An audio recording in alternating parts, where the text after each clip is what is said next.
Okay, so today we're diving into some pretty major global events that are, really making waves. Yeah.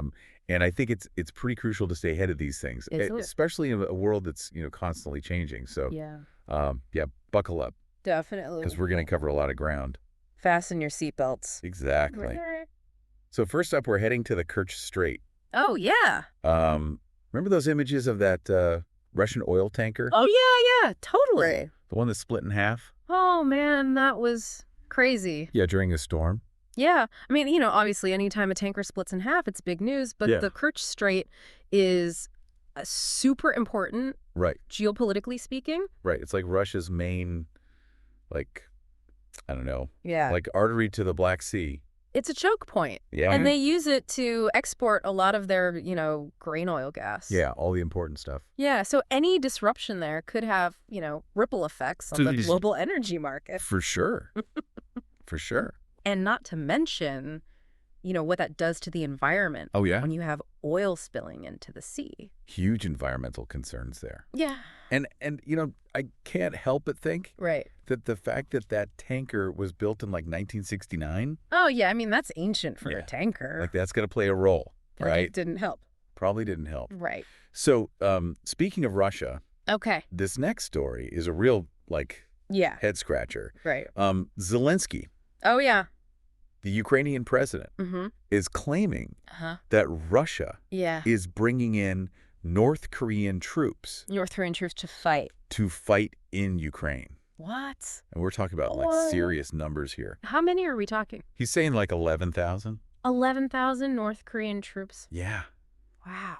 On the ground in Ukraine. That's a huge number. Right. I mean, Russia and North Korea, they have a history. Yeah, they've been friendly. But this is a whole other level of Yeah. cooperation Military cooperation. in an active war zone. Yeah. It's fascinating. Yeah, and it makes you wonder, Yeah. what's in it for both sides. Right. What's motivating them? Yeah. And what are the risks? Like what could go wrong? Yeah. I mean, how does this impact Yeah, the war's trajectory? for sure. That's a big question mark. Big question mark. Go. All right, let's shift gears a little bit. Okay. And head over to the Middle East, Yeah. where Turkey seems to be Okay. doing a 180 on Syria. Really? For years, they've been supporting the opposition, Oh, yeah. but now they're offering military aid Wow. to the new Syrian government. That's It's kind of like a big change. like a plot twist, Yeah, for sure. right? Yeah. I mean, the Syrian conflict Oh, it's so complicated. is like a tangled web Yeah, it really is. of alliances and rivalries. And Right. I mean, Turkey's been dealing with Yeah. massive refugee crisis Absolutely millions of refugees. as a result of this conflict. Yeah, exactly. So maybe this is their way of Yeah. trying to stabilize the region. Maybe they're hoping to encourage Yeah. the return of refugees. Yeah. I mean, and they reopened the Turkish embassy in Syria, Yeah, after 12 years. which is a big deal. Huge symbolic gesture. Yeah. It'll be interesting to see how other countries in the region react to this. Absolutely. Okay, so from, shifting alliances to Yeah. a serious force of nature, Okay. we got to talk about Cyclone Chido, Oh, yeah. This was a bad one. which just hit the French island of Mayotte, Mm-hmm. and the reports are just devastating. Yeah, this wasn't just any cyclone. Yeah. This was like the strongest one to hit the islands in almost a century, Wow. like over 90 years. Wow. And it had winds of up to 226 kilometers per hour. Oh, my gosh. So you can imagine the damage, Uh-huh. homes, hospitals, schools just completely flattened. Jeez. There are some really heartbreaking accounts from people who survive. Like the mayor of one of the towns, Mdilwahedu Sumaila, Right. he described the destruction firsthand. Yeah.